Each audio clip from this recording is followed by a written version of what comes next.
views and opinions expressed in this program are those of the individuals involved and do not necessarily reflect the official policy or position of Radyo Agri 90.1 FM management.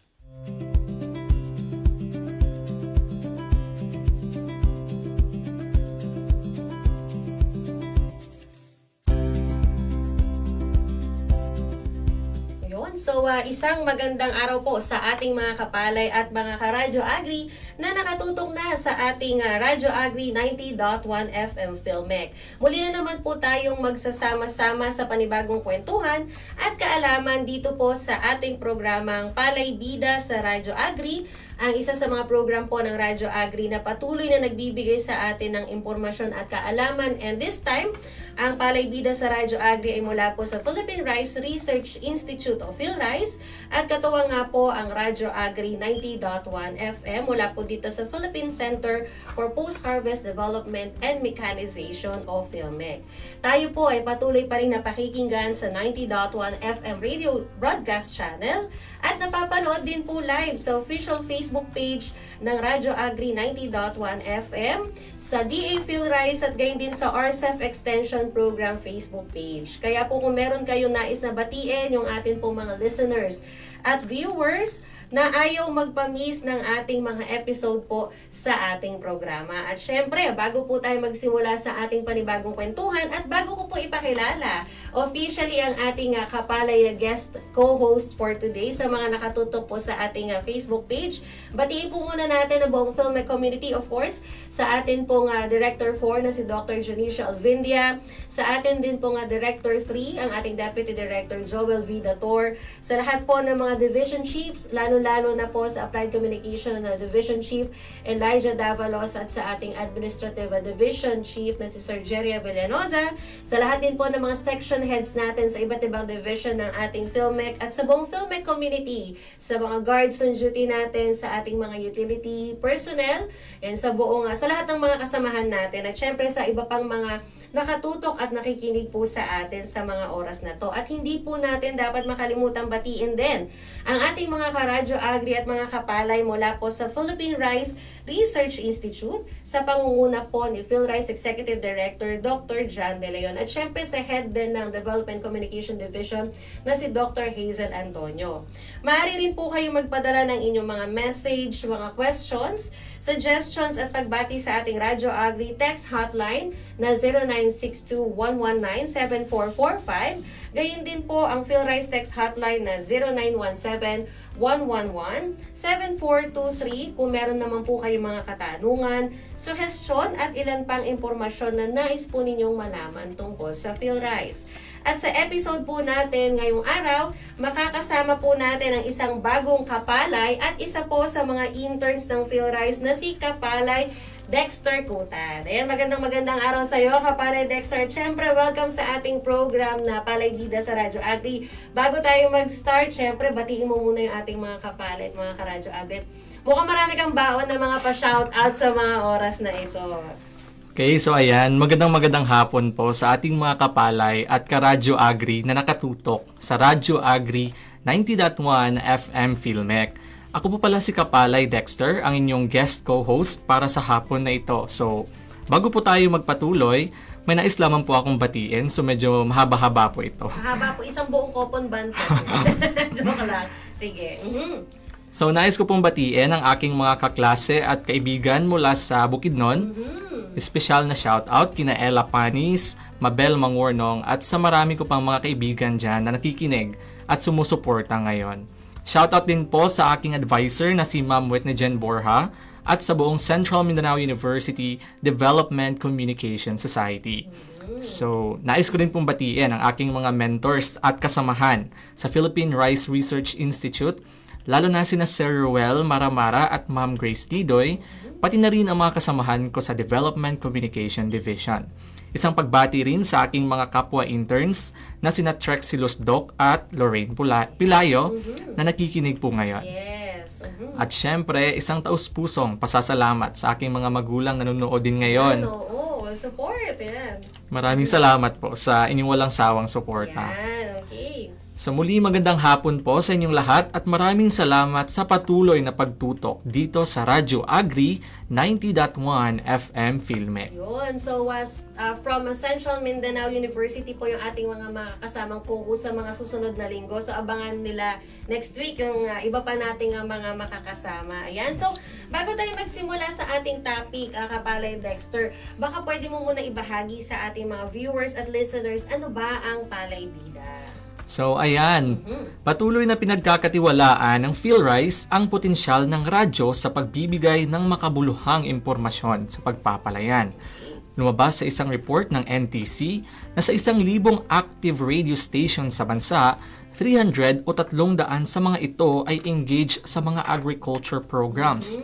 So dahil po dito, nabuo ang Palay Bida na isang radio engagement ng PhilRice katuwang ng mga radio station kagaya ng Radyo Agri 90.1 FM Filmek upang maibida ang mga impormasyon at kaalaman tungkol sa pagpapalayan maging ilang mga bagay tungkol sa pagsasaka.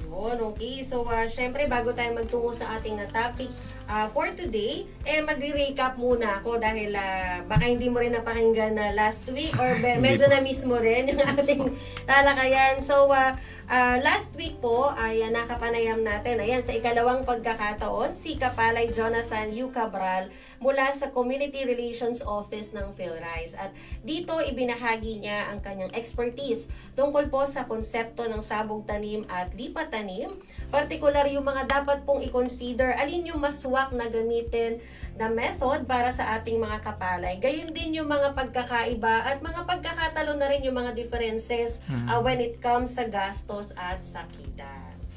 So ayun, sa mga hindi po natunghayan ang naturang episode ay maaari nyo rin po itong mapanood sa official YouTube channel ng Radyo Agri 90.1 FM Filmek. Yun, so maaari nyo po siyang mapanood doon. At syempre, diretso na tayo sa ating topic at syempre sa ating panibagong kapalay resource person for today. Ito mga kapalay handa na ba kayo para sa nalalapit po na wet season? Dahil nagsimula na nga pong mamahagi ng binhi mula sa DA PhilRice, ang Rice Competitiveness Enhancement Fund o ang RCEP Seed Program para po sa darating na wet season. Ngayon pong ika-6 na taon ng RCEP, umabot na po sa 78 provinces ang naabot ng naturang programa. At syempre, libo-libo pong mga magsasaka ang inaasahang makatanggap ng mga dekalidad na binhi na angkop or swak sa kanilang lugar upang mas maging produktibo po ang kanilang pagsasaka. So ayan, ngayong araw, aalamin natin ang pinakabagong update sa pamamahagi ng mga libreng binhi mula sa RCEP Seed Program sa bayan ng Muñoz at San Jose City, probinsya ng Nueva Ecija at iba pang rehiyon na sakop ng PhilRice Central Experiment Station. So alam mo ba, Kapalay, Madeth, nagpunta kami po noong nakaraang linggo sa Zambales, sa San Marcelino. Okay. Kabilang po kaming nag-document sa naturang pamimigay po ng binhi ng RCEP Seed Program. Yun. So, baka maikwento to ng ating kapalay guest ngayon. Yes, so, po. Sino ba ang ating makakasama virtually para i-share itong mga updates na to? Ayan, so makakasama natin si Kapalay Jomar de la Cruz, ang Regional Coordinator ng RCEP Seed Program Central Luzon. So magandang araw, Kapalay Jomar. Welcome po sa Palay Bida sa Radyo Agri. Batiin po muna ninyo ang inyong or ating mga taga-subaybay sa ating programa. Ayan. Magandang hapon po sa ating lahat. Bago po ako magsimula ay nais ko munang batiin yung aming Executive Director, si Dr. John P. Williams, at ang aming Director sa RCEP, si Dr. Flor Delisa H. Borgay. Kasama po ang aming Head ng Operations Division dito sa RCEP, si Dr. Andres de la Cruz Jr. At siyempre, binabati ko din yung mga kasama natin, mga taga-Provincial Agriculture Office na siyang partner po natin sa pamimigay ng binhi. Kasama po dyan yung ating mga Municipal Agriculture Officer. At siyempre, lahat ng agency po ng mga nakakatuwang po natin sa ground, binabati ko rin po sila at kasama din po siyempre yung ating mga magsasaka dito sa Region 3 na nakikinig po ngayong hapon. Binabati ko rin yung aking mga kasamahan po dito sa office na kasalukuyan pong aligaga po sa pagdi-deliver po ng ating mga binhi dito po sa 7 probinsya ng Region 3. Okay, so maraming salamat po Kapalay Jomar. So simulan ko na po ang ating kwentuhan para po marami pa po tayo hatid na mga updates. So ito po for my first question Kapalay Jomar. Ano po yung kasalukuyang kalagayan ng pamamahagi ng RCEP Seeds sa Science City of Muñoz at San Jose, San Nueva Ecija, maging sa iba pa pong mga regions na sakop po ng PhilRice Central Experiment Station? Isang pasasalamat po sa unang tanong po, Ma'am Badet and Sir Dexter. Dito po sa kalagayan po ngayon ng ating delivery and distribution dito sa Region 3, ngayong tag-ulan po, nagsimula na po yung ating pamamahagi po ng pagbibigay ng libreng certified inbred seeds sa simula pa po nung katapusan po nung Abril at nung Mayo nga po ay na-achieve na po natin yung target, na i-deliver na po natin yung 65% po ng kabuuang allocation po namin. At ngayong June ay patuloy po na nagsasagawa po ng delivery at distribution po ang ating mga kasamahang mga provincial coordinator na naka-assign po sa bawat probinsya. At sa ngayon po ay nasa 85% na po ang ating pong accomplishment. Ibig sabihin po, yung ating pong allocation na mahigit 450,000 bags ay na-deliver na po natin yung kulang 400,000 na sako ng binhi. So dito po sa Muñoz talagang okay na po dito. Na-deliver na po natin yung kanilang binhi at ganoon din po sa San Jose, Madam Badel. Ayun, so good news yon kasi 85% na yung na-deliver. So malaking bagay na rin po itong distribution status na to. At syempre, shout out ko na rin po yung mga provincial coordinators po na kasama po ninyo dito po sa pamamahagi ng RCEP Seeds program. Baka po sila nakatutok o nakikinig po sa mga oras po na ito. Okay, so proceed na tayo sa ating next question ng Kapalay Dexter. Sige po. Sir, yung pangalawang tanong po namin, ilang magsasaka at ilang sako ng binhi ang target na mapagkalooban ngayong wet season sa inyong sakop o area of responsibility po? Sir Dexter, kung titignan natin yung datos ng nakaraang wet season 2025, na pamahagi namin kasi noon ay 449,000 bags at ito ay nabigay sa 131 farmer beneficiaries. At ngayong wet season 2026, ganun still pa rin po yung ating target at inaasahan po natin na ito ay maipamimigay po natin sa 134,000 na magsasaka dito po sa buong rehiyon ng Region 3. So, madami-dami din, ano? Ayan, At may follow-up question po actually si Kapalay Dexter dahil more than 100,000 farmers ang ma-enjoy or na-enjoy na yung programang ito ng RCEP. So, kamusta naman po yung pagtanggap at partisipasyon po ng mga magsasaka sa programa kumpara sa mga nagdaang taon o nakaraang taon po?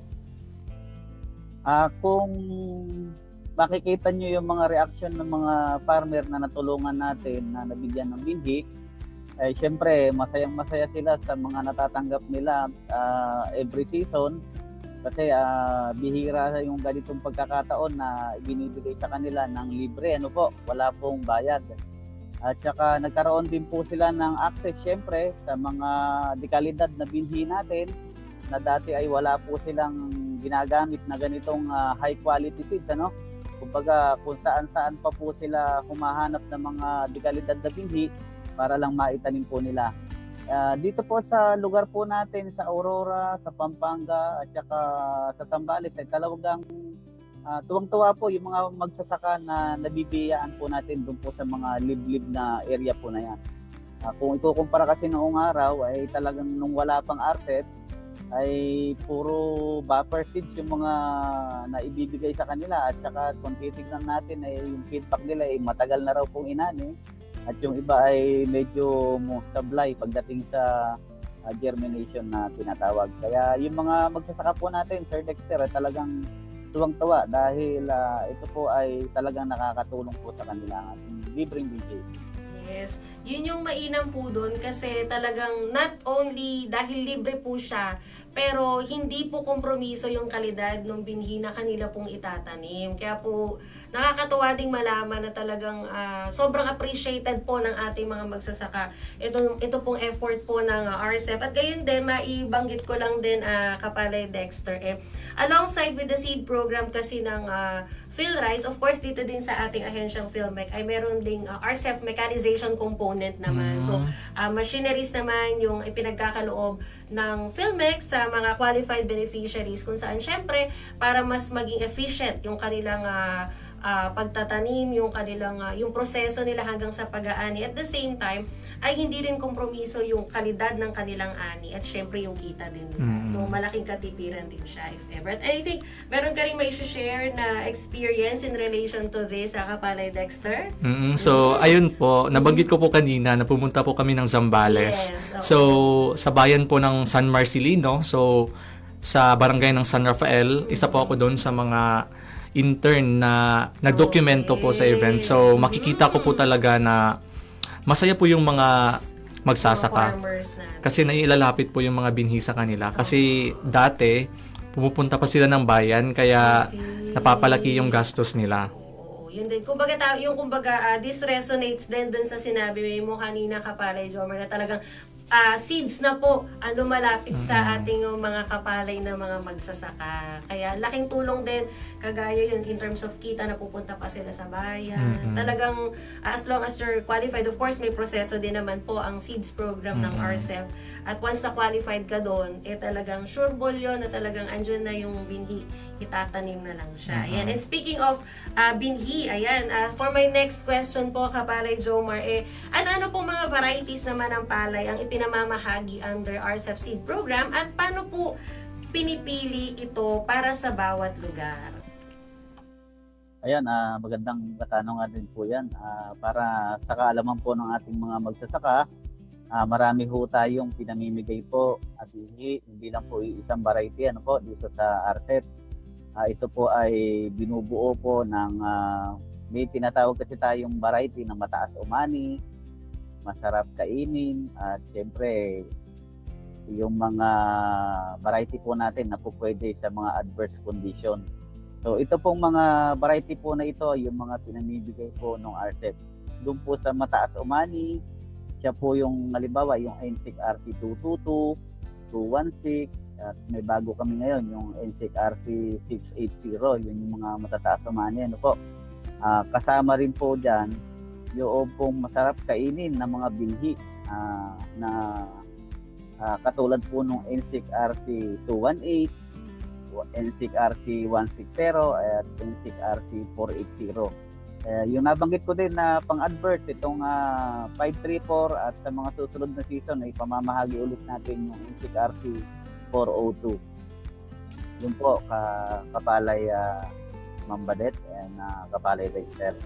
So, kumbaga, masarap kainin na bigas kapag once na inani siya at the same time, yung mataas yung yield o yung magiging ani ng magsasaka. So, yun yung talagang ilan sa, masasabi natin na talagang high quality yung seeds na ipinamimigay ng RCEP Seed Program. So, yan po, ilan pa lang po yan mga kapalit, mga karadyo agi sa mga information tungkol po sa Seeds Program na isa nga po sa mga component ng RCEP program sa bansa. Syempre, kagaya nga po ng PhilRice, gano'n nabanggit ko kanina Kapalay Dexter, hindi mawawala syempre ang mechanization component ng PhilRice, PhilMec naman rather, para sa ating mga qualified beneficiary.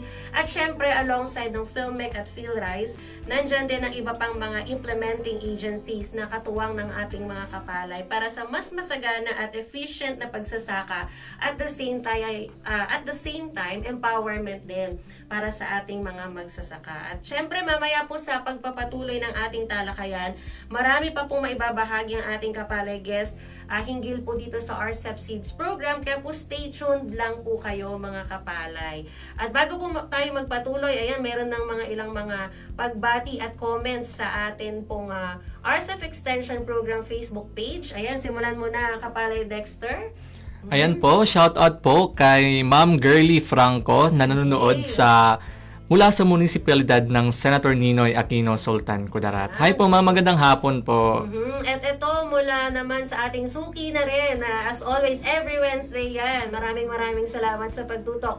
Kapalay Irma Bacolod Amirna, ayan, siya po ay rice farmer mula po sa Santa Rosa, Laguna. Shout out po sa mga kapwa po ninyo, mga kapalay po natin dyan sa Santa Rosa, Laguna. At ito, mula naman po sa Pozorubio, Pangasinan, si Kapalay Dong Castillo Alvendia. Hello po sir, shout out mula sa Pozorubio, Pangasinan.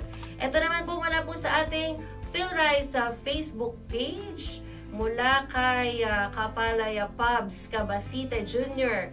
Ayan, siya naman po ay nakatutok mula sa Borongan City, Eastern Samar. Ayan, meron pa Kapalay Dexter? Ayan, galing kay Sir Rostom Braceros. Watching while traveling from Bataan. So, mag-iingat po tayo. Magandang hapon po. At eto, may question dito si Kapalay Rani Latorza, pero ito ay na-address na ng ating moderator sa PhilRise Facebook page. Maraming salamat po sa inyong pagtutok. Eto, meron pa tayong, kilala mo yan. Kilala. Yan po yung... sasabihin natin mo yan kanina. Ayan, shout out. Sige. Shout out po sa kaibigan ko dyan sa Bukidnon na nag-i-intern din ngayon sa Davao City. Yan. Si Ella Panis po. Yan po yung best friend ko po. Ayun, ako medyo LDR muna kayo. Oo. Ayan. At eto, suki na din natin ito, straight from PhilRise. Ayan, shoutout po from Muñoz, Nueva Ecija, from Kapalay, Frederick Saludes. At eto po, okay, so may question po dito si Kapalay Rustom Braceros. I'm not sure if makikater to ni Kapalay Jomar, pero ito, ang question po niya kasi is ano po kaya ang marerecommend daw na variety na pwede sa mga area ng sahod ulan at upland at may available na po ba ng mga ito? Yun, Kapalay Jomar. Okay. Hello po. Yes po. May question po kanina, may available raw po bang variety para po sa upland, para sa mga areas ng sahod ulan at upland? Opo, meron po tayong mga na-develop po na variety pang sahod ulan po. Hindi lang po, may marami kasi tayong mga variety, mambalit Meron tayong mga pang-irrigated, meron tayo, yung irrigated, ginagamit po yung variety pang palayang may patubig. Yes. And then, meron din po tayong mga variety na pangkatihan, yung mga pang-upland area.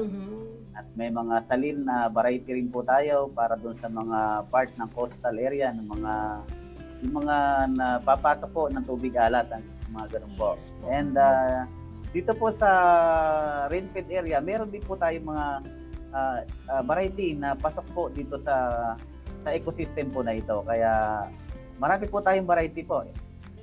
Pwede po, Pwede, opo. Yan. So, para siguro mas maibigay yung specific na variety na yan, pwede po kayo, Kapalay Rostom, na mag-text sa PhilRise text hotline po na 0917-111-7423 para at least mas mai-specify din yung variety na kailangan or gustong malaman ni Kapalay Rustom. At maraming salamat sa inyong pagtutok. Kung may mga questions pa po kayo at mga pagbati po, ayan, ay pwede po natin yan na i-comment sa mga Facebook pages po ng Radyo Agri, sa RCEP Extension Program at sa DA PhilRise. At syempre, shoutout ko na rin Kapalay Dexter, si Kapalay Jesus Tagustos II. Ayan, okay. So, habang hinihintay natin siguro iba pang mga pagbati, kung may mga questions ng ating mga kapalay, syempre, balik na po tayo sa ating talakayan dito pa rin po sa programang Palay Bida sa Radyo Agri. Dito pa rin po yan sa Radyo Agri 90.1 FM Filmek, kasaganaan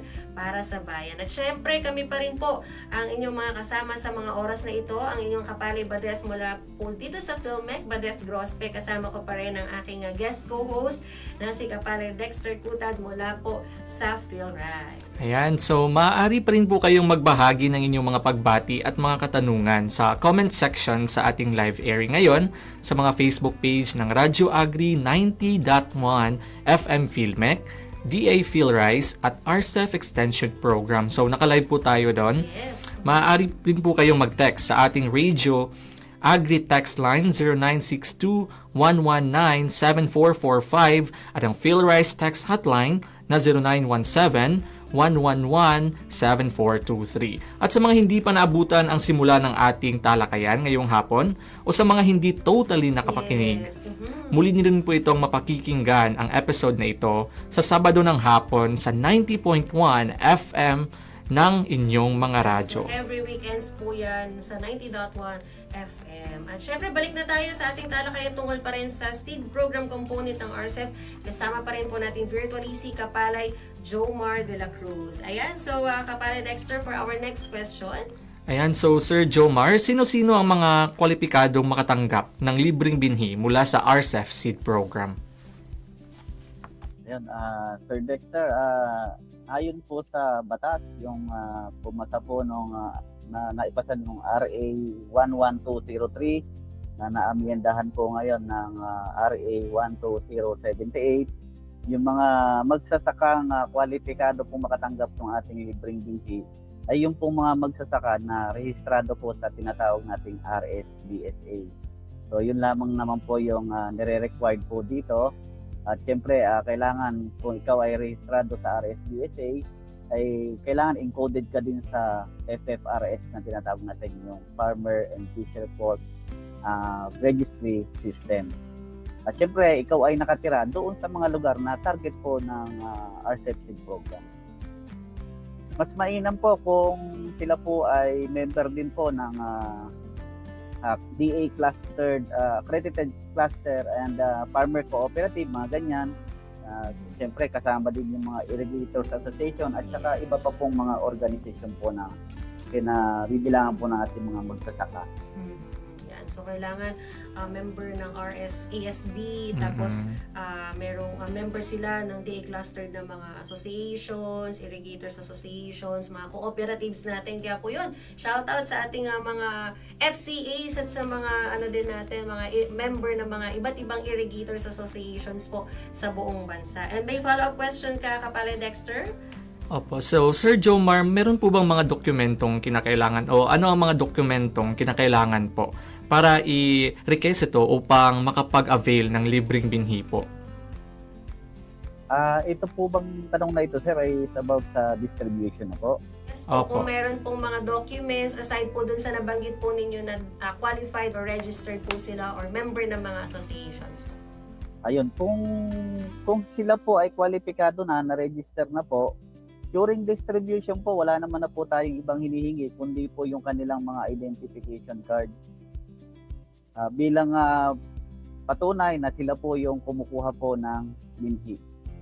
Okay. ID lang po, ID. Tsaka pinapayagan din po natin yung mga farmer po na halimbawa senior citizen at saka PWD na ipakuha po yung kanilang mga binhi. Kasi hindi po ba mga ano naman sila, Yes. vulnerable sector, kaya Opo. Totoo. pwede po basta may authorization letter, Yes. saka yung ID nung nagpapakuha at yung ID nung Kukuha. kukuha. Yes. Yun lang naman po. ID lang po ang kailangan natin, madam. Okay.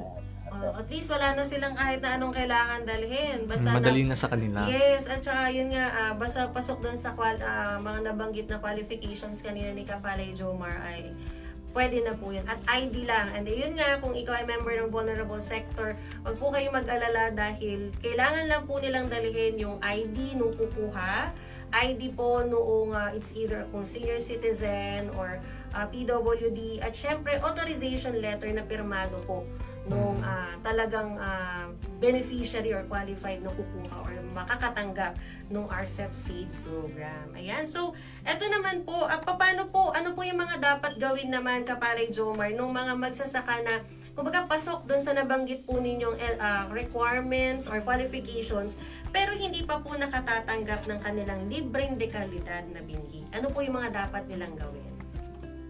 Ayun, sa mga magsasaka po na na hindi pa po nakakakuha simulat sa poll.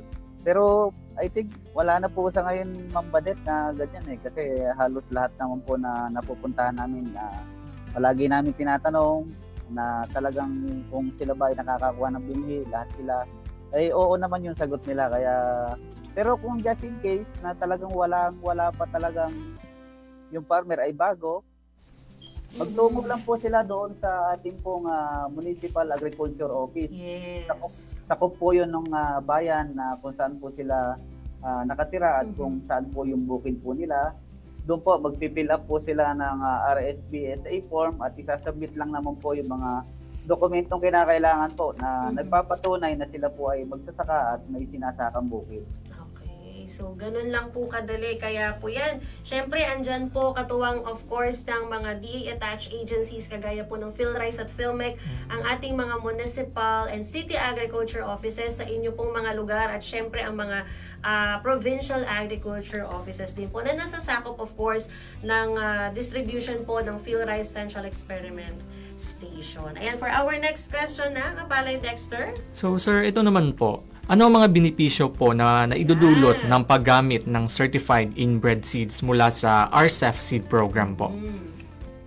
Ayun, napakagandang tanong kasi related po sa ating binhi na pinamimigay. Yes po. Sir Dexter and Ma'am Badet, sabi nga nila, may kasabihan tayo, what you sow is what you reap. Eka nga, kung ano yung iyong itinanim, siyempre yun din yung iyong aanihin. Kung pangit yung binhi na ginamit mo, huwag kang umasa na magiging maganda yung ani mo dito. Correct. Kaya yun yung isa sa pinaka magandang benepisyo sa paggamit ng certified seed. At isa pa dyan, base na rin po sa mahabang pag-aaral ay ito po ay nakakadagdag po ng ani na aabot po ng 10%. Kung ikaw po ay umaani ng 100 plus 10% pa po na 10 bags, mga ganon. So aabot po ng 110. Wow. At syempre, yung ating po mga pinamimigay kasi Ma'am Badet ay talagang relatively pure. Kumbaga puro yung ating binhi. Yes. Pag tinanim mo siya, may iwasan po natin yung mga up and down sa palayan na kung saan ay nakaka-apekto po doon sa tinatawag na pagdating ng panahon na nag-aani ka, ay yung quality, medyo may iwasan natin yung bad quality. Kasi pag tinignan yan ng mga bumibili ng palay natin, makikita may berde, may hinog na. Hindi pare-parehas. Tama. Opo. Tapos, isa pa po, Ma'am Badet, yung germination rate kasi no pinamimigay natin binhi, talagang mataas. May standard po tayo na at least 85% po yung ating dapat yung pagtubo niya. Maganda ko kasi dito, yung germination rate, once na mataas po yung germination rate, mas may chance na marami po yung matamnan ninyo. Yes, totoo po. Isa pa po, marami ring variety po tayo na maresistensya po sa sakit. Ay iwasan po yung mga seedborne disease na tinatawag. At pag tinanim mo yan sa palay, talagang pantay-pantay. At mataas ang ang mataas ang market price. Oo. Dahil maganda po ang quality. Tapos syempre na-mention po ninyo kanina, Kapalay Jomar, yung resistant sa sakit at saka sa mga peste. Kasi for sure po ilan po sa nagiging dagdag gastos or sa labor cost, production cost po ng ating mga kapalay. Iyon yung mga kinakailangan ng mga gamot or mga insecticides or pesticides na syempre tayo, kumbaga, bukod sa dagdag gastos, meron din siyang hindi magandang epekto sa ating kalikasan, sa ating environment. Kaya yun. Kaya, kumbaga, all in all, yung mga benefits na yon na Kapalay Jomar and Kapalay Dexter, masasabi natin na proceed siya sa magandang ani, magandang market, at syempre magandang kita ng ating mga kapalay. Kasi syempre lahat tayo gusto natin magandang ani para mas malaki ang kita without compromising syempre yung costing sa kumbaga magiging gastos or mga unnecessary or kaya na sanang maiwasan ng mga dagdag expenses ng ating mga kapalay at mga ka-Radyo Agri. At ito po, last question na po tayo, Kapalay Jomar. Ito po for my last question. Ano po yung mensahe na lang sa ating mga kapalay na mga magsasaka para po masulit yung mga binhi or mga seeds na kanila pong matatanggap or baka po natanggap na or tatanggapin sa mga susunod na panahon ngayon nga pong darating na wet season? Ayun, sa mga mahal nating magsasaka dito po sa Region 3, hindi lang po rito sa Region 3, mapa-ibang region po dito sa buong Pilipinas. Yung ating pong libreng inbred seeds po na inyong natatanggap mula sa RCEP Seed Program ay hindi lamang po tulong mula sa pamahalaan, kundi isang oportunidad po ito upang mapataas po natin yung ating inaani, yung ating kita, at syempre yung kalidad po ng ating pamumuhay. Ano po? Gamitin natin yung ng maayos yung ating mga natatanggap na binhi, kasabay po ng tamang teknolohiya at mahusay po na pamamahala sa ating mga sakahan. At ang bawat butil ng ating tinatanim ngayon ay may kaakibat po na pag-asa sa mas masaganang ani at matatag na kinabukasan po para sa ating mga pamilya at komunidad. Naway maging inspirasyon po ito upang lalo po nating pagbutihin ang ating pagsasaka. At tandaan po natin na ang tagumpay ng bawat magsasaka ay tagumpay rin po ng buong sektor ng agrikultura sa ating bansa. Maraming salamat po sa sipag, dedikasyon at patuloy po na pagsisilbi bilang mga haligi po ng seguridad ng pagkain ng ating bayan. Mabuhay po yung ating mga magsasakang Pilipino. Yan, opo. Nakakatuwa po yun. Kumbaga talagang ito yung tulong po ng mga ahensya kagaya po ng PhilRice at syempre ng PhilMex sa sipag at pagiging, sabi nga po natin, backbone po ng ating ekonomiya, ang ating mga farmers, lalo-lalo na yung mga rice farmers natin. Staple food natin ang rice, hindi mawawala sa ating hapagkainan yon. Ayan, so maraming salamat po sa mga information na to, sa updates na ibinahagi po ninyo sa amin ngayong araw na ito, Kapare Jomar. At ito, bago ka namin tuluyang pakawalan, Kapare Jomar, baka po may mga pahabol po kayong mga shoutouts o mga nakaligtaan pong batiin kanina, Kapare Jomar.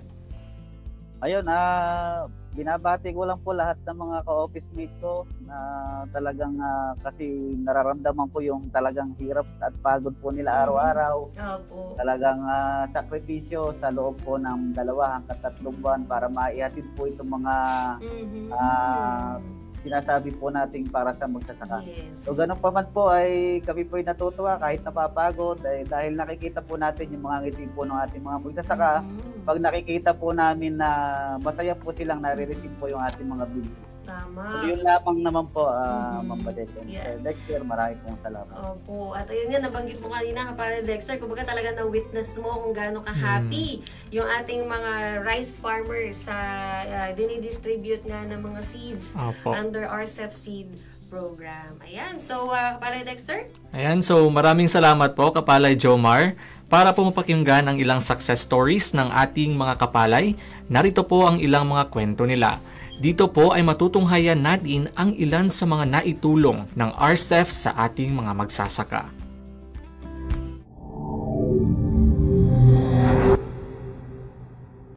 Harvest ko lang nun, mga 40-50 ganun. Purabag kay si Papa Min manabangwa kay idang gigamit mga old kuan pa technique.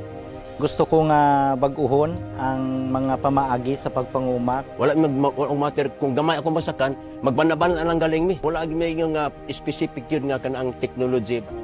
Ang presyo po ng bintahan ng palay ay mababa. Kita mi, may isang nga ektarya, kat umanay lang nga, abasto. Problema talaga is yung mataas na presyo ng mga production inputs.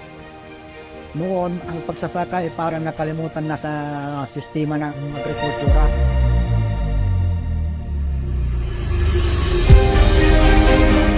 Gamit namin ang RCEP, buwaba na po ang aming gastusin dahil sa tamang pag-a-apply po ng aming mga fertilizer. Dahil sa MUIT ay natutunan namin ang right element, amount, at timing. Sa dating variety ginagamit ay umaabot ako ng 80 kilos per hectare. Nang dumating ang RCEP, ay gumagamit na lang po ako ng 40 kilos per hectare. Ngayon po ay umano na kami ng 100 to 120 per hectare. Di 5 hectares na talunan mi, nagapit kami ti 640 bags. Sa dating ani ko, ay umabot ako sa 4 tons per hectare.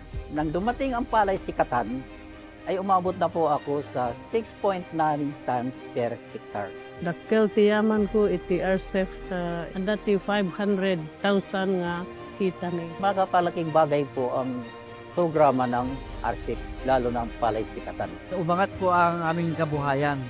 Hindi lang ako, kundi kapag mga magsasaka. Dati libre nga bini, RCEP loan, Dakkel titulong na kanyak. Marami kami natutunan dahil sa RCEP na yan. Dahil nga sa RCEP, kami po ay unti-unting umaangat sa pagsasaka. Napakalaking tulong po ng RCEP talaga sa aming mga magsasaka. Matong pagka-eskwela no sa FFS, naapoy mga tractors nga makadaro o naapoy cultivate mas ning gaan og ning minus ang gasto og ning daghan ang humo kay lagi tungod sa mga gipangtudlo sa FFS. After ko nga nakatapos sa FFS, dito ko napamatud-an nga may kamaturan gid magali ang ginahambal kag ginatudlo sa amon instructor. Ang dati nga tubas ko nga manubo nagtaas naman 30 to 40% gid yun. Ang among average sa among ani ron moabot na siya og 130 to 140. Marami tayong mga interventions galing ng PhilRice. Una doon ay ang certified seeds na binibigay natin ng libre. So meron din tayong extension. So nandun ay nagbibigay tayo ng mga IEC materials. Dako jud siya katabang jud sa farming siya kay maibaw-an nato ang mga techniques.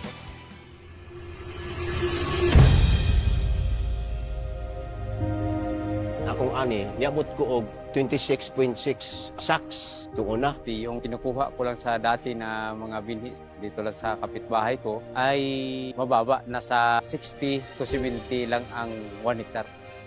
Nabala na ko nga ang PhilRice kanunay sila yung research program. Pasabot sa mga research program nanay mga bag-ong teknolohiya nga nahimo. Tungod na tong 26.6 nga sako, ang timbang ato kay 58 kilos lang. Akong 33 sacks, ang timbang niya 70 kilos. So mas dako kaya mong kalipay tungod kay katong mga training nga ilang gitag sa mua. Noong binigyan ako ng RCEP ng dekalidad na binhi ay naabot ko ng 104 kabans. Pasalamat doon ako sa RCEP na binigyan ako ng similya na ganon na mataas ang ani. Ako pinalitan, no? Dilo wala na po sa kagalingon. Kay dunay replication. Nagpasalamat ay ko og dako aning programa sa RCEP kay ang increase sa yield o increase among income nga nahitabo nakabenepisyo po ang pamilya. So, lamang ako doon sa ibang magsasaka dahil mayroon akong alam kung paano po palaguin yung aking sakahan. Dati 500,000 nga kita na. Ngayon po, umaan na kami ng 100 to 120 per hectare. Umangat po ang aming kabuhayan. Umabot na po ako sa 6.9 tons per hectare. Nakapagpatapos ako ng aking anak.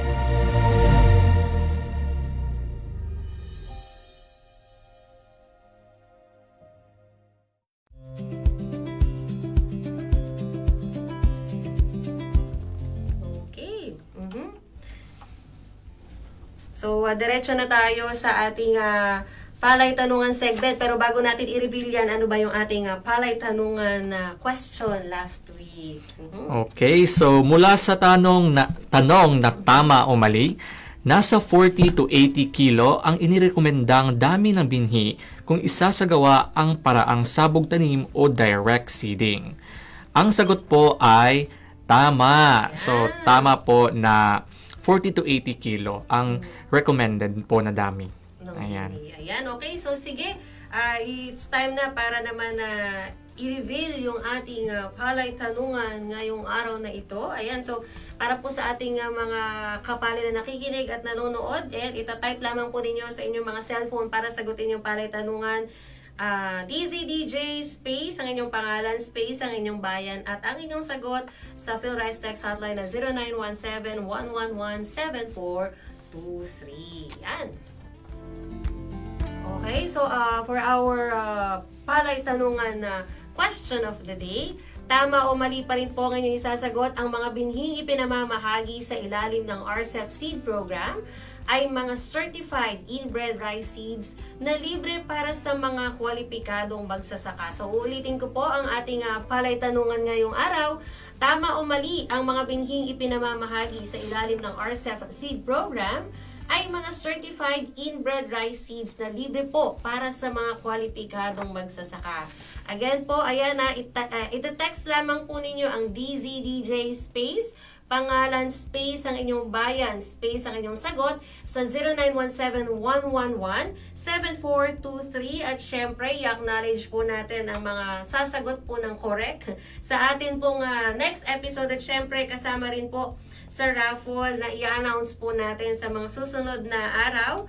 Kaya po stay tuned lamang po tayo dyan, mga kapalay at mga karadyo agri. Ayan, so tungo naman tayo sa ating public service announcement. Kapalay Dexter. Okay, so para naman sa ating public service announcement, mga kapalay, alam nyo ba na may programang tumutulong sa mga magsasaka upang mapataas ang ani, mapabuti ang kalidad ng palay at maragdagan ang kita? Ito po ang Rice Competitiveness Enhancement Fund o RCEF Seed Program na namamahagi ng libreng certified inbred seeds sa mga kwalipikadong magsasaka sa Luzon, Visayas at maging sa Mindanao bilang suporta sa mas epesyente at makabagong pagsasaka. Para sa impormasyon at update sa schedule ng pamamahagi ng libreng binhi, i-follow ang RCEF Seed Program Facebook page. Kung may iba pa kayong katanungan sa pagpapalayan, mag-text o tumawag sa PhilRice Tech Center o PTC sa 0917-111-7423. So, ayun po. At huwag nyo rin pong kalimutan na i-like at i-follow ang mga Facebook pages po ng DA PhilRice, DA PhilMec at Radio Agri 90.1 FM. At syempre, sa mga nais pa pong humabol ng pagbati, syempre, mga mensahe po sa ating Radyo Agri, andyan pa rin po ang ating call and text hotline, ang number na 0962-119-7445. At syempre, ang iba pa natin mga platforms, ang ating IG at ang ating official YouTube channel, hanapin lamang po ang Radyo Agri 90.1 FM PhilMec. At syempre, maaari nyo rin pong balikan na mapakinggan ang Palay Bida sa Radyo Agri. Kada weekends po yan sa ating 90.1 FM channel, tuwing alas 2 hanggang alas 3 po yan ng hapon, Sabado at Linggo, at syempre sa ating pong YouTube channel. So with that, kami po ang inyong nakasama ngayong araw. Ako nga po pala si Kapalay Dexter mula sa Philippine Rice Research Institute. At ako naman po si Badeth mula pa rin po sa Philippine Center for Post-Harvest Development and Mechanization. Dito na po nagtatapos ang isa na namang makabuluhang episode ng programang Palay Bida sa Radyo Agri. Dito lamang po yan sa Radyo Agri 90.1 FM PhilMec, kasaganaan para sa bayan.